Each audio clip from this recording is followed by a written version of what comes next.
He smiled the day his world collapsed. And that smile changed everything. What if your deepest humiliation became the first spark of your rebirth? What if the very people who broke you were unknowingly building your strength? Ethan Ward had always been the quiet one, the one no one noticed until he failed. That night, as laughter filled the dining hall and his name became a joke, he felt his dignity burn away. But beneath the shame, something unexpected stirred. A calm, fierce determination. This was not the end of his story. It was the beginning of the man they would one day regret underestimating. Ethan walked for hours that night, aimless beneath the downpour. The cold soaked through his clothes, but it couldn't drown the echo of their laughter. He had spent years trying to earn a place in their world, the family of achievers, of perfect people, and he'd failed. Yet, somewhere in the storm, the humiliation began to burn into resolve. Maybe he didn't need their approval anymore. Maybe, just maybe, he could build a life beyond their shadow. The next morning, exhaustion gave way to silence. Ethan sat in his small, crumbling apartment, the smell of damp carpet and coffee filling the air. Bills were piled on the table, unopened. His dream, his business, was gone. But as the sunlight crept through the broken blinds, he felt something new. Clarity.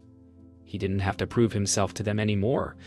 He just had to start again, one quiet step at a time. Days turned into weeks. Ethan began picking up small design projects online. Nothing glamorous, but honest work. His mind, once clouded by shame, started to clear. Each piece he created was like a whisper of the man he used to dream of becoming. For the first time in years, his heart felt light, not because of success, but because of self-respect. One evening, as the rain returned, Ethan paused and looked out his window. The city shimmered in the distance, alive and full of chances. He wasn't sure what awaited him, but for the first time, he wasn't afraid to begin again. The man who walked out of that house was gone, and someone stronger had taken his place. A month passed, and silence became Ethan's only companion. His small wins felt invisible, his failures still loud in his mind. Every night he replayed that dinner, the laughter, the looks, the shame. But pain, he realized, could be a teacher. It could break you, or rebuild you, depending on what you did with it. He was tired of surviving. He wanted to rise. That night he found an old message, one from Maya Ellis, his college friend. She had believed in him once, long before the world called him a failure. Her words were simple. The world doesn't need another perfect person, Ethan. It needs someone real. For the first time in years, her voice gave him something stronger than hope. It gave him courage to reach out. When Maya replied, her message was immediate and warm. She remembered his old designs, the way he used to dream out loud. Within minutes, they were talking again, not about failure, but about what came next. She offered him a small freelance project for her design firm in the city.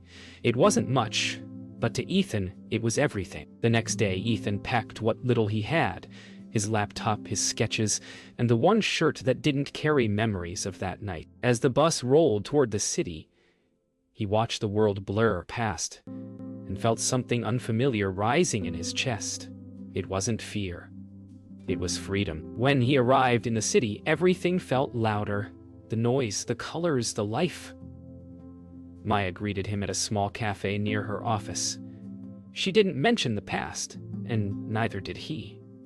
Her smile said enough. For the first time, Ethan felt seen, not as a failure, but as a man beginning again. He didn't know it yet, but this meeting would change everything. The first weeks in the city were humbling.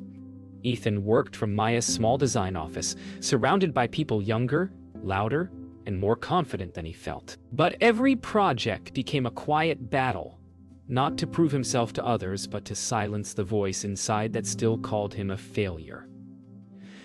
Maya saw something in him no one else ever had. With every sketch, every late-night idea, Ethan started to see it too. At first, the others dismissed him.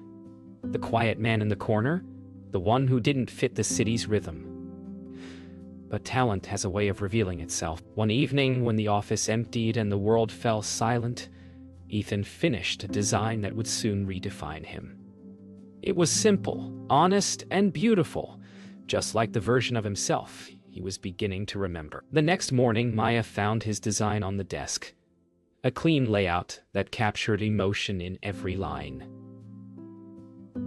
She looked at him differently after that. "You've still got it," she said softly. For Ethan, those words were more than praise. They were permission. To believe again, to forgive himself, to start living without fear of falling. As days turned into months, Ethan's confidence returned, not in grand leaps, but in small victories. A client praised his work. A colleague asked for advice. He began walking to the office each morning with his head high, no longer hiding behind old shame. And though he didn't know it yet, word of his designs was beginning to spread far beyond Maya's little studio. One afternoon, as he packed his sketches, Maya approached him with a smile that carried something new: pride. A large firm had seen his work and wanted to meet him. Ethan froze, disbelief washing over him. Just months ago, he was the man walking alone in the rain. Now he was being noticed, not because of who his family was, but because of who he had become. The meeting changed everything. The firm loved Ethan's vision, his simplicity, his raw emotion, his quiet genius. Within weeks, his work was featured in a major design showcase. He wasn't chasing validation anymore, but the world had started chasing him. As he stood beneath the bright lights of his first exhibition, Ethan felt something he hadn't felt in years: pride without apology. After the show, the messages poured in from colleagues, clients, even strangers who had felt something in his work. But one message stopped him cold. It was from his brother, Daniel. "Proud of you, little brother," it read. Just a few words, but they carried years of unspoken things. Ethan stared at the screen, unsure whether to reply or delete it. Maya found him that evening sitting in silence. He told her about the message, the years of mockery, the night that broke him. She didn't offer advice. She just listened. Sometimes healing isn't about getting answers. It's about being heard. And for the first time, Ethan felt like someone truly understood what it had cost him to become the man he was now. As the weeks passed, Ethan's name began appearing in magazines and online features. Clients sought him out, drawn not just by his art, but by his story. The man who rebuilt himself from humiliation to hope. He realized that success didn't heal the pain of the past, but it did rewrite its meaning. The scars were still there, but now they told a different story. One morning, an invitation arrived from his mother. A family dinner, the same house, the same table, years later. He stared at the letter for a long time. Part of him wanted to ignore it, to let the past stay buried. But another part, the part that had walked through rain and silence to reach this peace, whispered that it was time. Time to face them, not as the boy they humiliated, but as the man he had become. The drive back home felt longer than he remembered. Every passing mile carried echoes of the past, laughter that once hurt, words that once scarred. But Ethan wasn't returning to prove anything. He was returning to end the silence that had defined too much of his life. Redemption wasn't about making them see his worth. It was about standing tall, even if they never did. He parked outside the same house, the same walls that had once watched him fall apart. For a moment, he just sat there, hands gripping the steering wheel, heart steady. Then he stepped out, and the sound of gravel under his shoes felt like a heartbeat coming home. He wasn't that broken man anymore. He was whole. The door opened before he could knock. His mother stood there, older now, the sharpness in her eyes softened by time. For a long moment, they simply stared. "You came," she whispered. Ethan nodded. "I needed to. No anger, no bitterness, just truth." And somehow, that truth was enough to bring her to tears. Inside, The same dining table waited, polished, unchanged, timeless. Daniel was there too, more serious than Ethan remembered.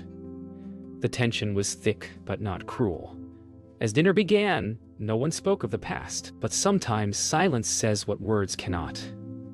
For the first time, Ethan didn't feel small. He felt equal. After dinner, Daniel stood. He walked to Ethan slowly, uncertainty in every step. "You proved us wrong," he said. Ethan smiled faintly. "No, I just stopped needing to prove anything. It wasn't triumph he felt. It was peace." He'd spent years chasing love that should have been freely given. Now he finally understood. He didn't need their approval to forgive them, or to forgive himself. That night, the house felt different. The walls that once echoed with pride and comparison now seemed quieter, almost fragile. After dinner, Ethan sat alone in the living room, surrounded by photographs of a family that had forgotten how to love each other. His mother entered slowly, her voice trembling as she spoke his name. "I was wrong," she said. "I thought I was protecting you from failure, but I only made it worse." The words broke something, not in pain, but in release. Ethan didn't answer right away. He looked at his mother, the woman who once believed his failures defined him, and felt only compassion. "You did what you thought was right," he said softly, "and maybe I needed to fall to learn how to stand." Clara nodded, tears spilling freely now. For the first time, they understood each other not as mother and son, but as two imperfect souls learning how to forgive. Later, Daniel joined them, holding a small photo album. He placed it on the table without a word. Inside were pictures from their childhood, two brothers laughing, building forts, dreaming together before life taught them pride. "I forgot this," Daniel said quietly. Ethan smiled, flipping through the pages. "We both did." In that silence, old wounds began to close. The night stretched on with gentle conversation and unspoken healing. They didn't try to fix the past, they simply acknowledged it. Forgiveness wasn't about pretending it never happened. It was about accepting that it did and choosing peace anyway. For Ethan, that choice felt like freedom. He'd spent years running from the boy he once was. Now, he was ready to forgive him too. Before leaving, Ethan walked out to the porch. The night air was crisp, the stars wide and clear above. His mother joined him, standing in silence beside him.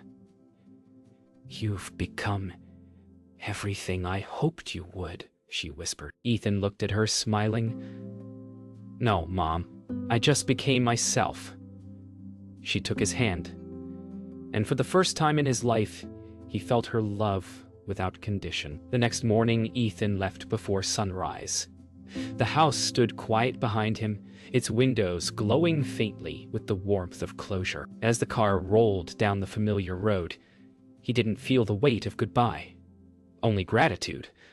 Pain had once been his prison, but now it was his teacher. Every scar, every humiliation, every lonely night had shaped the man he saw in the mirror. He wasn't returning to the city as the broken son anymore. He was returning as himself. Back in the city, life didn't wait, but Ethan no longer felt the rush to keep up. He moved with calm certainty, every step steady, every choice intentional. People began to notice not just his work, but his presence. The quiet strength of a man who had walked through fire and learned to shine. He no longer created to be seen. He created to heal. Maya watched him from across the studio, quietly proud. "You've changed," she said one evening. Ethan looked up, smiling. "No, I just stopped pretending." Their laughter filled the room like music, the kind that doesn't fade when the song ends. Together, they began working on a new project, one that told stories of second chances, of people who rebuilt themselves from pain. It was more than work. It was legacy. Months later, Ethan's new collection debuted, a visual journey called The Ones Who Rise. The audience stood silent before the final piece.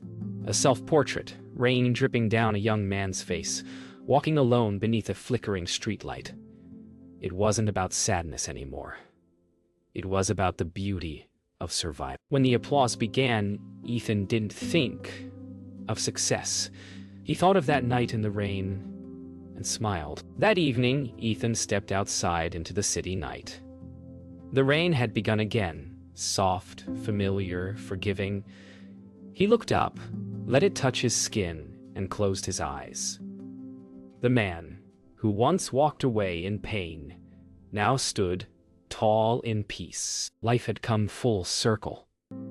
Sometimes, the ones who are broken aren't meant to stay shattered. They're meant to shine through the cracks.